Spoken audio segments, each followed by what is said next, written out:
Patriji meditation channel Africa ಇವರಿಂದ ಇದೇ ಬರುವ ಶನಿವಾರ ದಿನಾಂಕ 8/6/2024 ಬೆಳಗ್ಗೆ 8 ಗಂಟೆಯಿಂದ 11 ಗಂಟೆಯವರೆಗೆ ಅಂದರೆ 3 ಗಂಟೆಗಳ ಅಖಂಡ ಧ್ಯಾನ ಕಾರ್ಯಕ್ರಮ ಹಮ್ಮಿಕೊಂಡಿದ್ದಾರೆ.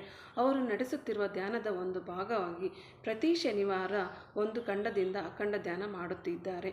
ಈಗ 5 ಅಖಂಡ ಧ್ಯಾನಗಳು ಮುಕ್ತಾಯವಾಗಿದೆ. ಇದು 6ನೇ ಅಖಂಡ ಧ್ಯಾನ. 6ನೇ ಅಖಂಡ ಧ್ಯಾನವನ್ನು ಏಷ್ಯಾ ಖಂಡದಲ್ಲಿ ಮಾಡಬೇಕೆಂಬ ಅವರ ಸಂಕಲ್ಪ. ಆದ್ದರಿಂದ ಈ ಒಂದು ಅಖಂಡ ಧ್ಯಾನದಲ್ಲಿ ಯಜ್ಞದಲ್ಲಿ ನಾವೆಲ್ಲರೂ ಪಾಲ್ಗೊಳ್ಳೋಣ ಹಾಗೂ ಲೋಕ ಕಲ್ಯಾಣಕ್ಕಾಗಿ ನಾವೆಲ್ಲ ಭಾಗವಹಿಸೋಣ ಮಾಸ್ಟರ್ಸ್. ಈ ಧ್ಯಾನದ ಯಜ್ಞವನ್ನು ನಾವು ಯಶಸ್ವಿಗೊಳಿಸೋಣ. ಈ ಮೂಲಕ ತಮ್ಮೆಲ್ಲರಿಗೂ ಕೇಳಿಕೊಳ್ಳುತ್ತೇನೆ. ಧನ್ಯವಾದಗಳು ಮಾಸ್ಟರ್ಸ್. ಜೈ ಹೋ ಪತ್ರಿಜಿ.